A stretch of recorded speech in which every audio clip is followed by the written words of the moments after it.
Hello there, and if you're new, welcome. I'm reading a chapter of the Gospel of John from the New King James every day until we finish it. All the other chapters are found on a playlist on my channel called New Testament. Yesterday was chapter 11.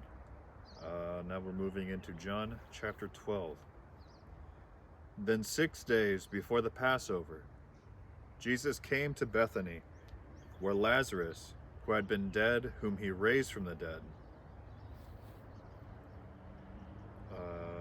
came to Bethany, where Lazarus was, whom had been dead, whom he raised from the dead. There they made him a supper, and Martha served. But Lazarus was one of those who sat at the table with him. Then Mary took a pound of very costly oil, a spikenard, anointed the feet of Jesus, and wiped his feet with her hair. And the house was filled with the fragrance of the oil. So, a little context. Thanks to my pastor Jeremy a couple weeks ago, he was talking about this particular instance. That spikenard is a very, very hard to come by substance from India at the time. I'm pretty sure it was India.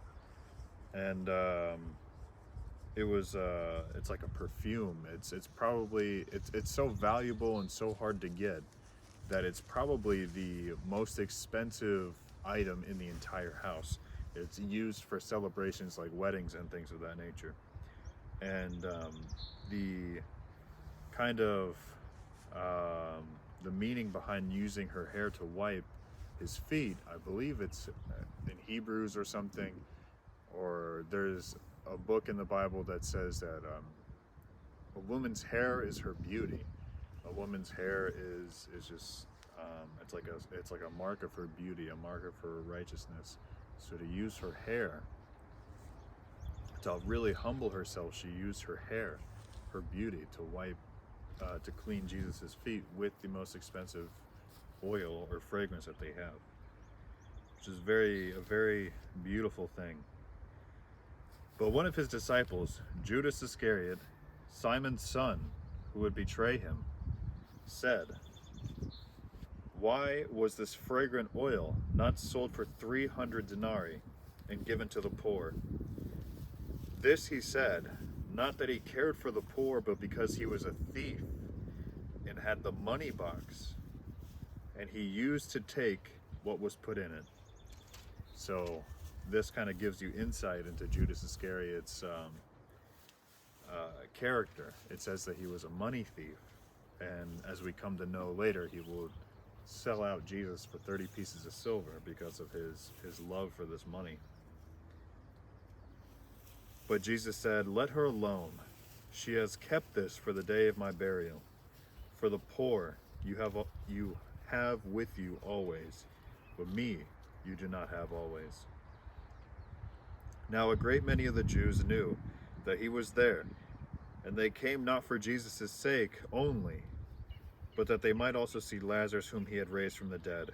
But the chief priests plotted to put Lazarus to death also, because on account of him many Jews went away and believed in Jesus. They started to lose followers of the law. They started believing in Jesus. What a terrible thing, huh? The next day, a great multitude that had come to the feast, when they heard that Jesus was coming to Jerusalem, took branches of palm trees and went out to meet him and cried out, "Hosanna! Blessed is he who comes in the name of the Lord, the King of Israel."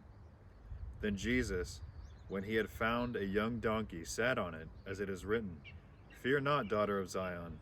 Behold, your king is coming, sitting on a donkey's colt." That's very interesting, because this is a symbol of Palm Sunday, and today, as we are reading this together, is in fact Palm Sunday. Glory be to God. Look at the timing on that one, huh? His disciples did not understand these things at first, but when Jesus was glorified, then they remembered that these things were written about him, and that they had done these things to him. Therefore the people who were with him when he called Lazarus out of his tomb and raised him from the dead bore witness. For this reason the people also met him, because they heard that he had done this sign. The Pharisees therefore said amongst themselves, You see that you are accomplishing nothing. Look, the world has gone after him.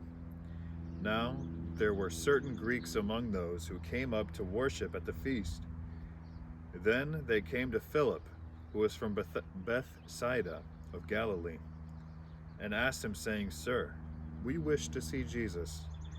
Philip came and told Andrew, and in turn Andrew and Philip told Jesus. But Jesus answered them, saying, The hour has come that the Son of Man should be glorified. Most assuredly I say to you, unless a grain of wheat falls into the ground and dies, it remains alone. But if it dies, it produces much grain. He who loves his life will lose it, and he who hates his life in this world will keep it for eternal life. If anyone serves me, let him follow me, and where I am, there my servant will be also. If anyone serves me, him my Father will honor. Now my soul is troubled, and what shall I say? Father, save me from this hour? But for this purpose I came to this hour. Father, glorify your name. He who loves his life will lose it. Then a voice came from heaven, saying, I have both glorified it and will glorify it again. Therefore the people who stood by and heard it said that it had thundered. Others said, An angel has spoken to him. Jesus answered and said, This voice did not come because of me, but for your sake. Now is the judgment of this world. Now the ruler of this world will be cast out. And I, if I am lifted up from the earth, will draw all peoples to myself. This he said, signifying by what death he would die. The people answered him, We have heard from the law that the Christ remains forever. And how can you say, the Son of Man must be lifted up? Who is this Son of Man? Jesus said to them, A little while longer, the light is with you. Walk while you have the light, lest darkness overtake you. He who walks in darkness does not know where he is going. While you have the light, believe in the light, that you may become sons of light. These things Jesus spoke and departed, and was hidden from them. 12:37. But although he had done so many signs before them, they did not believe him, that the word of Isaiah the prophet might be fulfilled, which he spoke. Lord, who has believed in our report? And whom has the arm of the Lord been revealed? Therefore they could not believe, because Isaiah said again, He has blinded their eyes and hardened their hearts, lest they should see with their eyes, lest they should understand with their hearts and turn, so that I should heal them. These things Isaiah said when he saw the glory and spoke of him. Nevertheless, even among the rulers, many believed in him. But because of the Pharisees, they did not confess him, lest they should be put out of the synagogue. For they loved the praise of men more than the praise of God. Then Jesus cried out and said, He who believes in me believes not in me, but in him who sent me. And he who sees me sees him who sent me. I have come as a light into the world, that whoever believes in me should not abide in darkness.